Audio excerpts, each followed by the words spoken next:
coming from kind of a corporate world, stick around long enough, you see behind the curtain. There were some definite things I saw that I was just like, well, that's not the way you're supposed to fucking live life. That's not the way to do it. That's not how you treat people.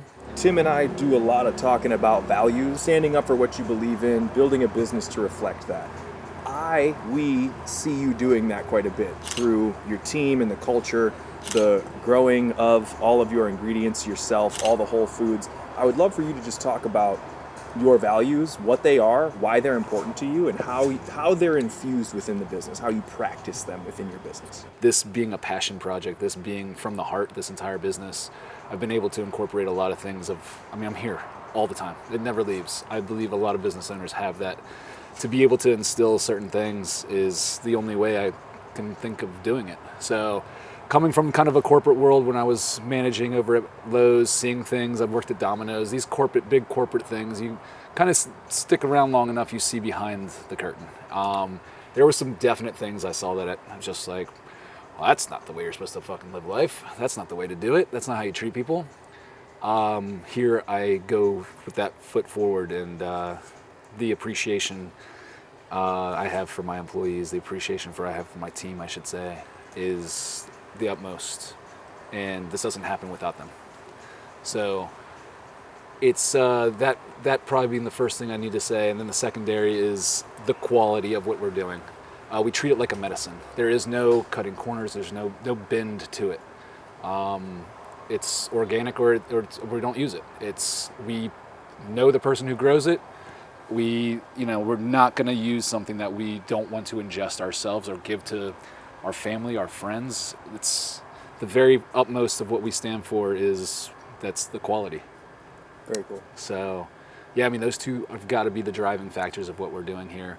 And following that would be like community, is the idea of learning of what kind of the growth of this has been really interesting, and to see where it's been leaning and where I'm trying to take it at this point was to see what it turned into. And it has lent itself to be more of a community-based idea, and be able to really open this up to, helping people out. And the idea that this is a health product, that this is meant for specifically healing people, it's obvious where it's going to go. So I think that's the tertiary idea of what we're doing, of what this has evolved into. Is that always how you've treated your team, even before the corporate stuff? So like when you had friends and stuff and you worked on projects together, were you always this like others-centric lift-up person, or were you more of like was this more of like a learned thing as you moved on through entrepreneurship? Yeah. There's a couple things there, I guess. My father was in the military, so there was always a group like idea of things, and there is a leader. I think I've had leadership skills and kind of a mindset for a very long time, and that does help quite a bit with the idea of this. This is the side of the business that I never expected, of like being a manager, like managing humans, and like, okay, we got to figure this out. You're a different person than that person, and you have your ways of doing things, and I got to learn that. And that whole side of things helps to have that type of a leader mindset, I suppose. I've just recently kind of delved into the idea of managerial things, with Andy really coming on was the biggest addition to what really, beyond anything, helped me to understand what I'm able to do with this business further. And it was giving up a lot of the responsibilities and being able to trust people slowly happened, and then with Andy was a huge jump to that. And it's opened me up to what would be the structure of this is like 2 general managers, and then the folks that they manage. Yeah.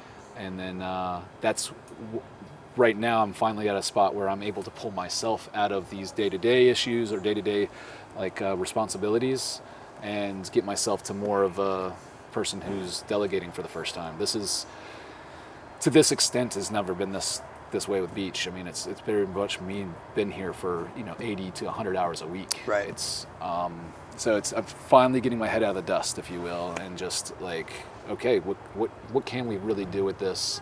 So I think I really swam away from your question on that one. No, that's okay. And it actually leads me to a secondary thought, I guess, which is, all right, with this delegation that you've been handing off, Are you afraid that the team culture and what you've built at Beech with the new management and you're adding people and you're adding a little bit more structure here and there, are you afraid that that's going to change the way that Beech culture is going to go? Like walk us through some of your your it's thoughts definitely, there.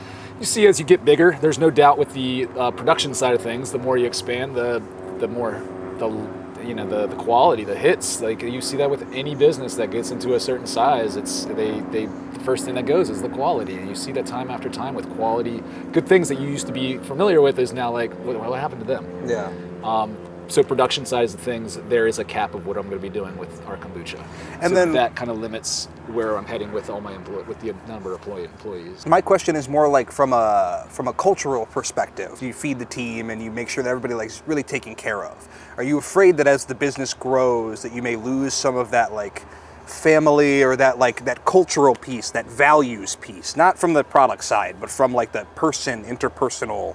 Are you afraid that as you step away from the business that might change? Are you doing things to mitigate that? Gotcha. Yeah. I think there is something where, the unit, as it grows, it has kind of a heart to it. And as whether it's somebody taking further time away, myself especially, though, I think obviously being the driver of this ship is things very well possibly will change. Yeah.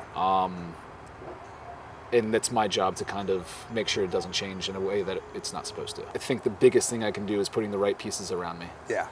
And that's everything. Yeah. And I've got a phenomenal team already around me. My fiance being one of the most important things that happens with this, and she's a big part of this business. And one of the things that I rely on her for is helping me hire. So she does a lot of the interview processes for the first realm of it all and says, cool, all right, speak to AJ. Cool.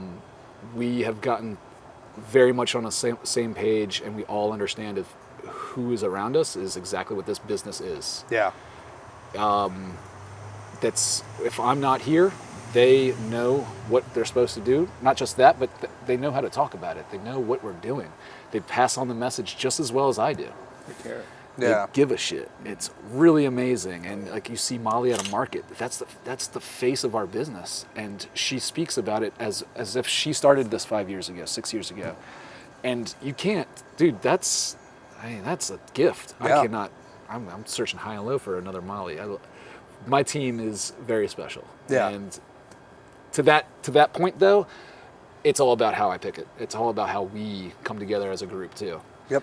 And yeah, we push each other. We have to lift each other up. We have to say, hey, that's not the way we do it. This is actually the way we do it. We needed to talk about this, things like that. Yeah. I don't think it's going to change much, even with Cool. me stepping away.